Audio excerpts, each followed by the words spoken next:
À peine le départ de Bruno Retailleau, on a vu que son remplaçant ne se situait pas du tout sur sa ligne, et ça c'est plutôt rassurant pour l'avenir et pour les relations entre la France et l'Algérie. Alors on va parler d'ailleurs des déclarations de Laurent Nunez, qui est l'actuel ministre français de l'Intérieur, et selon ses déclarations, il veut apaiser les tensions et faire un pas vers l'Algérie. En fait, il veut une relation normale. Pardonnez-moi, mais je veux dire, celui qui a détruit, qui a abîmé, qui a dégradé les relations entre la France et l'Algérie, c'est Bruno Retailleau. C'est Bruno Retailleau parce que il faisait état d'une forme de nostalgie insupportable, inacceptable dans la relation à l'Algérie. Il considérait l'Algérie comme un pays ennemi dans ses déclarations. Or, l'Algérie doit être un pays partenaire de la France, un pays respecté, un grand pays avec sa souveraineté. Et c'était pas du tout la position de Bruno Retailleau. On a là un Laurent Nunez que je connais puisque j'ai été parlementaire européen. Oui. Et il était préfet de police à l'époque à Marseille. Donc j'ai eu l'occasion de le croiser. On a un Laurent Nunez qui est haut fonctionnaire de la République française, qui n'a pas envie de politiser la relation France-Algérie au sens, j'ai envie de dire, négatif du terme, qui veut pas instrumentaliser donc cette question, qui ne se prendra pas pour le ministre des Affaires étrangères, et qui considère que l'Algérie est un grand pays qu'il faut respecter. Ses premières déclarations l'attestent. Il parle d'une coopération sécuritaire, sécuritaire parce que c'est son domaine, c'est le domaine du ministère de l'Intérieur, et il dit que au cours de ces derniers mois, la France est pénalisée par l'absence de relations entre les services de sécurité.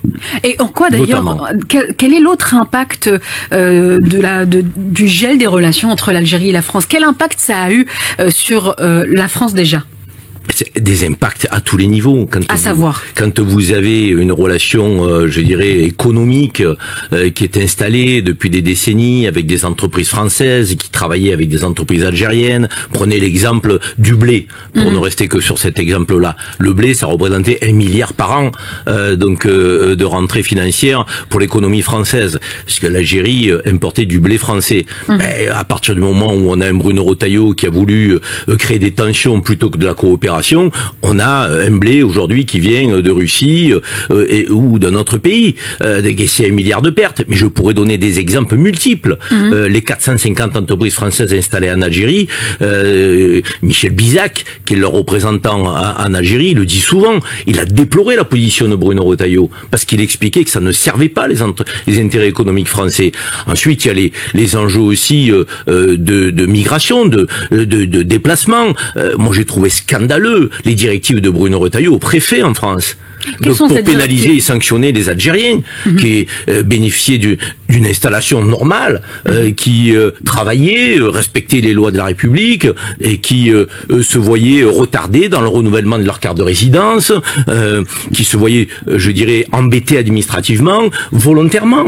Tout ça est petit, tout ça n'est pas à la hauteur de ce qu'on est en droit d'attendre de la France. Avant d'entrer dans les détails et de révéler les vérités cachées, un petit mot, si ce contenu te parle, ne reste pas simple spectateur. Ne sois pas un invité de passage, deviens membre de la famille. Abonne-toi dès maintenant et active la cloche pour ne rien manquer des prochains épisodes, car la suite sera encore plus profonde, de plus explosive, et pourrait changer ta vision de ce qui se joue en coulisses. Bon, alors, ce changement de ton à Paris envers Alger, c'est assez spectaculaire, non ? Oui, spectaculaire, c'est le mot. On passe d'un froid glacial, presque d'une hostilité affichée, à des discours sur l'apaisement, la coopération normale. Exactement. Alors, la question qu'on se pose tous, est-ce une vraie volte-face, sincère, ou juste un ajustement tactique, forcé par les réalités ? Disons que la tension était devenue quasi insoutenable. On sort d'une période de crispation vraiment extrême. Ah oui, il faut rappeler d'où l'on vient. Cette ligne politique précédente, incarnée, il faut bien le dire, par l'ancien ministre de l'Intérieur, Bruno Retailleau. Tout à fait. Et certains analystes, comme Karim Zeribi, qu'on retrouve dans nos notes, n'hésitent pas à parler de nostalgie coloniale insupportable.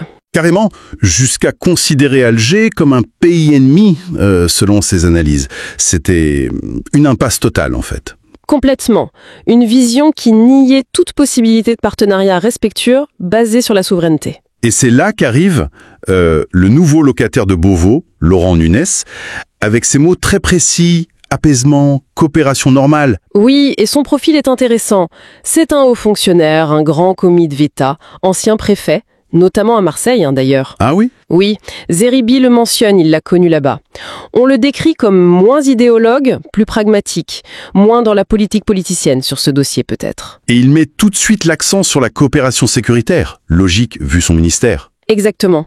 Il utilise même le terme « pénalisé » pour décrire la France à cause de l'absence de coopération des services de renseignement. C'est fort, hein? Pénalisé? Et il insiste beaucoup sur le respect dû à l'Algérie, qualifiée de grand pays souverain.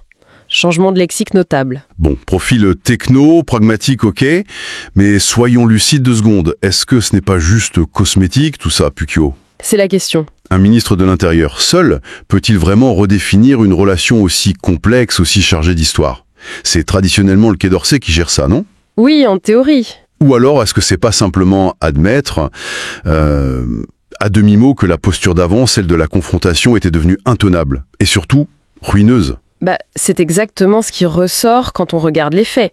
Les coups de cette rupture sont devenus flagrants, criants même. Ah oui? Par exemple? D'abord l'économie. Prenez le blé.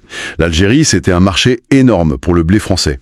On parle de près d'1 milliard d'euros par an. 1 milliard. Oui. Et à cause des tensions, pouf, disparu. Parti vers la Russie, d'autres pays, une perte sèche, colossale. Et ce n'est qu'un exemple, j'imagine. Bien sûr. Il y a environ 450 entreprises françaises là-bas. Leur représentant, Michel Bissac, n'arrêtait pas de tirer la sonnette d'alarme sur l'impact désastreux de ce climat politique. Logique. Et au-delà de l'économie. Le sécuritaire. Est-ce que Nunez lui-même souligne? Le mot pénalisé qu'il utilise. Il n'est pas anodin. Oui, on y revient. La lutte contre le terrorisme, la gestion de l'immigration clandestine, la criminalité transnationale. Ce n'est pas une option, cette coopération avec Alger. C'est vital, stratégique. Donc l'absence de dialogue a eu un coût direct pour la sécurité française. C'est ce que plusieurs analyses suggèrent fortement, oui. Une sorte d'autosanction en quelque sorte. Et il y avait aussi cette dimension administrative presque mesquine, non? Oui, c'est aussi relevé. Des instructions semblaient claires sous Ritello, pour, disons, compliquer la vie des Algériens en France. Même ceux en règle. Comment ça? Des délais fous pour renouveler un titre de séjour, des tracasseries administratives volontaires.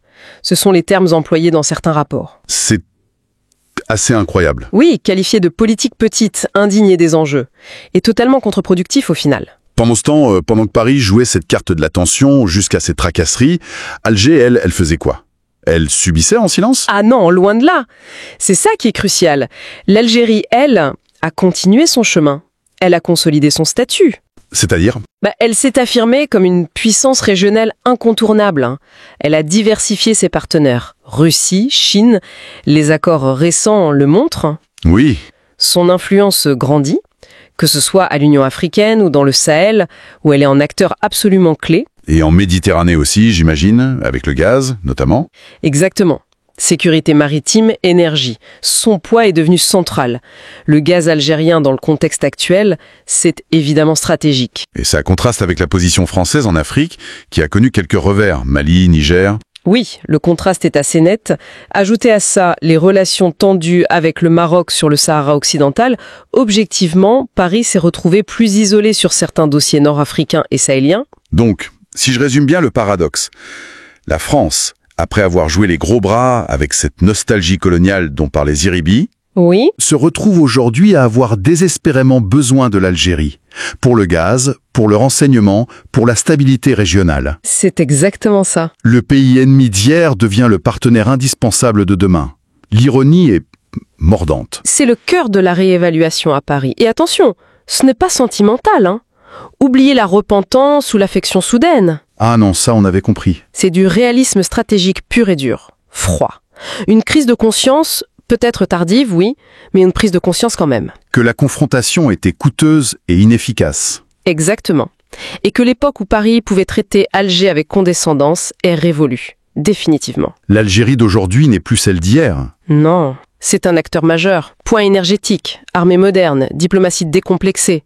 Ce n'est plus un sujet, c'est un partenaire, d'égal à égal. Et la France a besoin de ce partenaire. Objectivement. Oui. pour son énergie, sa sécurité, son économie aussi. Et Alger, de son côté, même si elle diversifie ses alliances et défend farouchement sa souveraineté, Oui. elle a quand même intérêt à garder un dialogue équilibré avec l'Occident, y compris la France.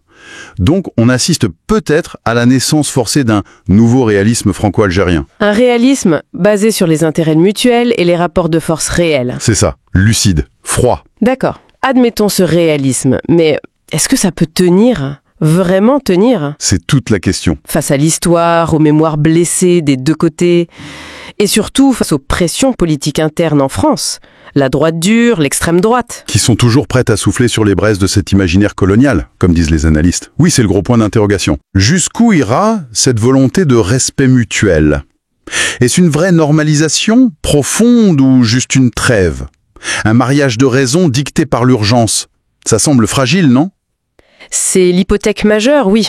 Imposer cette ligne réaliste face aux résistances internes, aux réflexes du passé, ça va pas être simple. La droite radicale française, notamment. Oui, elle a souvent instrumentalisé cette relation pour des raisons de politique intérieure. C'est un levier facile, mais dangereux. Donc, le succès de cette normalisation dépendra de la capacité du pouvoir français Tenir bon ? à défendre cette ligne. À tenir bon, à la défendre politiquement et surtout à la traduire en actes concrets, pas juste des mots. La crédibilité, elle est là. En résumé, on serait au début d'un nouveau cycle ? Potentiellement, un cycle qui essayerait de sortir de l'émotionnel, de la repentance stérile ou de la domination cachée, Pour aller vers quoi ? vers quelque chose de plus froidement stratégique. Complémentarité des besoins, respect des souverainetés, poursuite d'intérêts convergents. L'avenir de la France en Méditerranée et en Afrique se construirait avec l'Algérie, pas contre elle. C'est ça l'idée. C'est une idée force qui revient, oui. Ce serait une forme de normalisation géopolitique. Une adaptation peut-être forcée, mais une adaptation quand même. À la réalité d'une Algérie qui s'affirme comme une puissance régionale, avec assurance. Voilà.